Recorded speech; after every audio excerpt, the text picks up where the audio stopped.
Uhali gani, karibu tena kwenye Christian Sex Department, darasa pekee ambalo limekuwa likikupa maarifa kwa kina kuhusu tendo lenye picha na mpango wa Mungu, yaani maisha ya kukutana kimwili, kujamiana au kushiriki tendo la ndoa. Hii ni sehemu ya 11 na katika sehemu hii kipekee nimekusudia kukujuza madhara makubwa matano ya matumizi ya sexy toys. Madhara makubwa matano yatokanayo na matumizi ya sexy toys. Karibisha na mwingine darasani. Mimi ni rafiki yako katika Kristo Yesu, mchungaji na mwalimu Emmanuel Mgamba.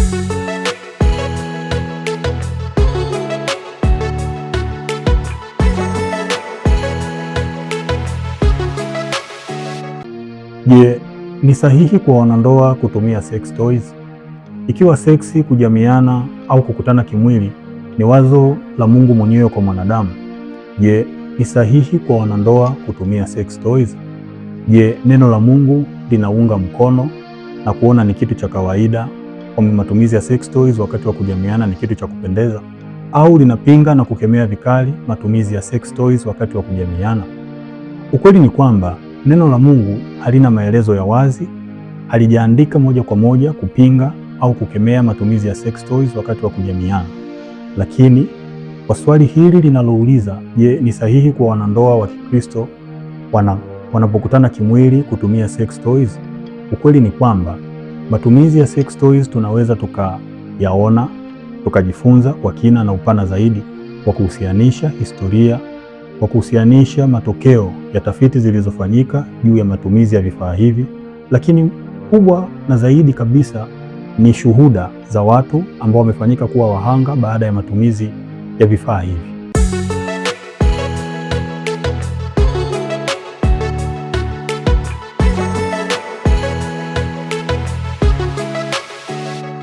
Kwa mfano, mtandao wa The Journal of Sexual Medicine tarehe 5 mwezi wa 12 mwaka 2024 ulichapisha matokeo ya utafiti uliokusanywa kwa kupitia Google Trend GT, yani sehemu ambayo maneno yanayotafutwa kwa njia ya mtandao zaidi sana yaliyohusisha sex toys tangu mwaka 2019 tarehe 1 mwezi wa kwanza hadi tarehe 30 mwezi wa 6 mwaka 2023.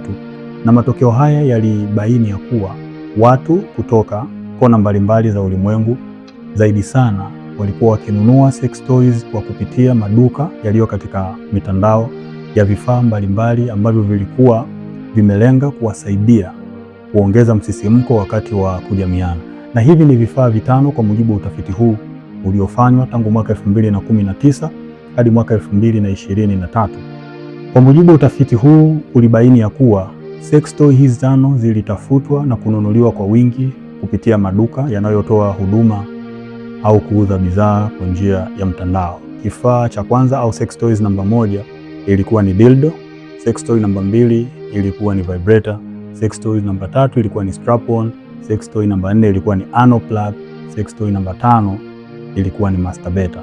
Na vifaa hivi viliuzwa na kutafutwa kutoka mabara tofauti tofauti, zaidi sana kwa watu ambao walikuwa wakihusisha vifaa hivi kama njia au sehemu inayoweza kuwasaidia kuongeza msisimko wakati wa kujamiana.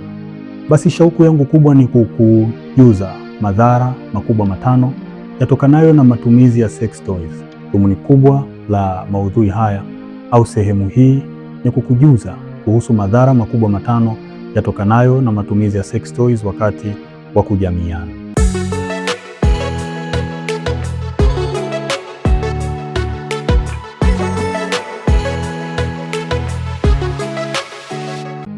Madhara namba 1 yatokanayo na matumizi ya sex toys wakati wa kujamiana ni ajali.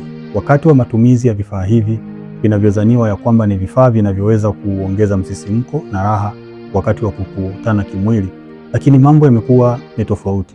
Kumekuwa na ajali zinazotokea wakati wa matumizi ya vifaa hivi kwa watu wanaokutana kimwili wakiwa wanatumia vifaa hivi kama sehemu ya kuwaongezea msisimko, kama sehemu ya kuboresha wanapokutana kimwili. Na kwa mujibu wa jarida la The Journal of Sex and Marital Status toleo la 47 la mwaka 2021, jarida hili lilikusanya taarifa za ajali zilizowahi kutibiwa katika hospitali nyingi nchini Marekani kwenye kitengo cha dharura, the Department of Emergency Treatment tangu mwaka 2000 hadi mwaka 2019, na jarida hili lilipata kubainisha ya kwamba kulikuwa kuna ajali 6468 za dildo kukwama katika njia ya haja kubwa au ukeni, yaani vifaa hivi vilivyokuwa vikitumiwa au vilipoingia katika sehemu ambazo walizani ya kwamba zinaweza zikaongeza msisimko wakati wa kujamiana kwao, lakini zilishindwa au kifaa hichi kilishindwa kutoka wakati wa matumizi. Kwa hiyo ikalazimika watu hawa kupelekwa hospitali katika kitengo cha dharura kwa ajili ya kufanyiwa matibabu ya kutoa vifaa hivi ambavyo vilikwama katika sehemu mbalimbali za mifumo yao ya uzazi. Lakini pia zinatajwa ajali 18547 za vibrators, kifaa kinachoitwa vibrators, sex toy inayoitwa vibrators ilisababisha ajali zinazokadiriwa kuwa 18547. Hivyo basi matumizi ya sex toys tunaona ya kuwa vifaa hivi vinaweza kusababisha ajali au vinaweza vikaleta ajali kiasi kikubwa cha kudhuru afya ya mfumo wa via vya uzazi na kupelekea madhara makubwa au kuacha ulemavu wa kudumu katika maeneo mbalimbali ambayo yanadhaniwa ya kuwa vifaa hivi vitakapokuwa vikitumiwa vinaweza kuleta msisimko au kuleta mabadiliko katika maisha yao ya kukutana kimwili. Kwa hiyo jambo namba moja ambalo ni hatari kubwa sana ya matumizi ya sex toys ni kutokea kwa ajali.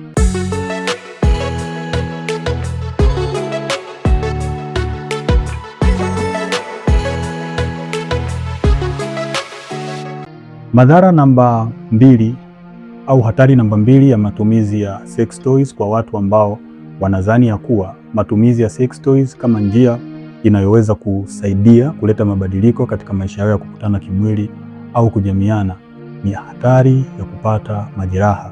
Majeraha haya yanaweza kuwa ni michubuko au mipasuko katika via vya uzazi au katika njia ya uzazi. Ni ukweli ya kuwa kuna baadhi ya matumizi ya vifaa ambavyo vinatajwa kuwa ni moja kati ya vifaa vinavyoweza kuleta mabadiliko katika maisha ya watu ya kukutana kimwili au wanapojamiana. Huwa vinapotumika vinaweza vikaleta mipasuko kwa kutanua sehemu ya via vya uzazi au kuleta michubuko wakati wa kuingiza au kutoa. Jambo hili ni hatari na mipasuko hii inaweza ikachukua muda mrefu kupona kwa sababu ya ulaini wa via vya uzazi. Kwa hiyo haya ni madhara namba 2 yanayotajwa kwa watu wa kike na waume ambao wamekuwa wakitumia sex toys mara nyingi kama sehemu ya kuboresha mtindo wao wa maisha ya kukutana kimwili. Basi wamekuwa wakikutana na changamoto hii ya kusumbuliwa na mipasuko au michubuko katika via vyao vya uzazi.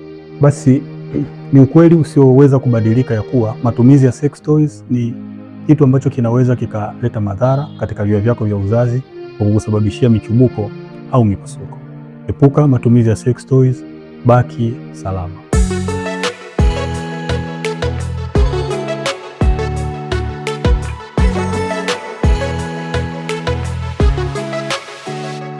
Athari namba 3 itokanayo na matumizi ya sex toys ni kupata maambukizi ya bakteria au fungus katika via vya uzazi.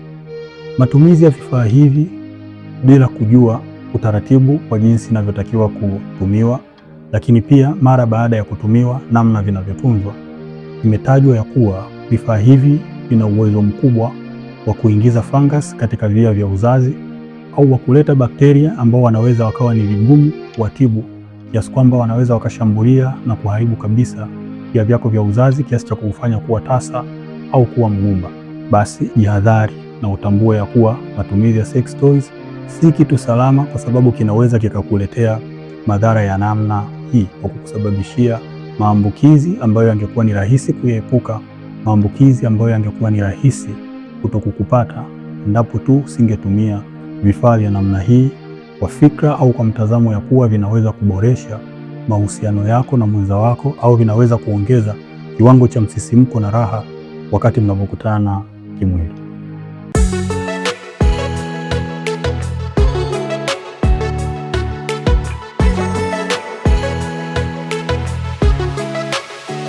Madhara namba 4 yatokanayo na matumizi ya sex toys ni athari za kisaikolojia. Ni wazi ya kuwa kukutana kimwili au kushiriki tendo la ndoa ni jambo ambalo huwa linahusisha mazungumzo ya watu wa pande zote mbili, mtu mke na mtu mume. Na kunapokuwa na changamoto ya namna yoyote katika maisha ya kukutana kimwili kati ya mtu mke na mtu mume, mazungumzo ni moja kati ya jambo linalotajwa ya kuwa linaweza likatatua na kumaliza changamoto nyingi za maisha yao ya kukutana kimwili. Ukweli ni kwamba kuna baadhi ya wanandoa, kuna baadhi ya watu ambao wamekuwa na utamaduni wa kukutana kimwili. Zaidi sana nazungumzia kundi la wanandoa, wanapoona ya kuwa maisha yao ya kukutana kimwili yameshambuliwa, maisha yao kukutana kimwili yameteteleka, wanaweza wakazigeukia sex toys kama sehemu au kitu cha kukimbilia ambacho kinaweza kikaleta ukombozi katika maisha yao ya kukutana kimwili. Lakini athari za kisaikolojia zinaweza zikatokea kwa namna ambayo, endapo mume au mke atashinikizwa matumizi ya kifaa fulani, matumizi ya sex toy ya aina fulani wakati wa kujamiana kama sehemu yao ya kurudisha tena furaha, kama sehemu ya kurudisha tena msisimko na kuendelea vizuri katika maisha yao ya kukutana kimwili. Hivyo basi, wapo mwenza, yani mtu mke au mtu mume, hata kuwa radhi kutumia sex toys ya aina yoyote kama sehemu ya kuboresha, kama sehemu ya kutatua changamoto zao wanazokutana nazo katika maisha yao ya kukutana kimwili, basi jambo hili linaweza likamwathiri pakubwa kisaikolojia, kwa sababu atakuwa akishiriki tendo la ndoa, atakuwa akikutana na mwenza wake kimwili, lakini si kwa utayari wake, bali ni kwa kushinikizwa, kiasi kwamba anaweza asiwe na namna ya kuepuka, bali kuendelea kuumia na si kufurahia tena tendo la ndoa. Kwa hiyo matumizi ya sex toys yanaweza yakaathiri saikolojia ya wanandoa endapo mtu mmoja, yani mtu mke au mtu mume, hatakuwa tayari kutumia kifaa chochote kile kama sehemu ya kuboresha maisha yao ya kukutana kimwili.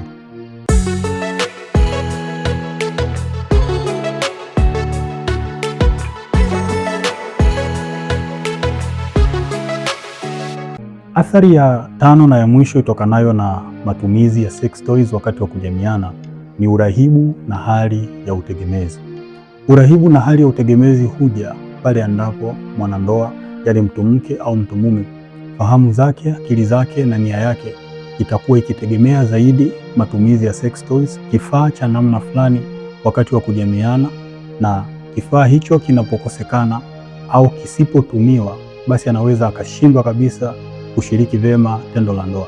Kwa hiyo matumizi ya sex toys yanaweza yakaleta hali ya utegemezi kwa watu wanaokutana kimwili, yani watu wanapojamiana kwa wanandoa, mtu mke au mtu mume, zaidi sana pale endapo atashindwa kutumia viungo vyake alivyopewa na Mungu kama sehemu ya kufurahia uumbaji, lakini atakapoingiza kifaa kilichotengenezwa kwa kazi ya mikono ya kibinadamu, basi jambo hili linaweza likamwathiri yeye mtu mke au mtu mume na maisha yake ya kujamiana kwa 100%.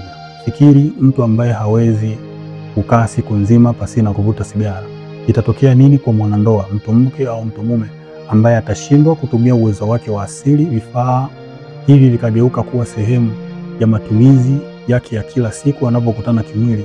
Basi jambo hili linaweza likaharibu kabisa mwenendo wake mzima wa tendo la ndoa na maisha yake ya kukutana kimwili.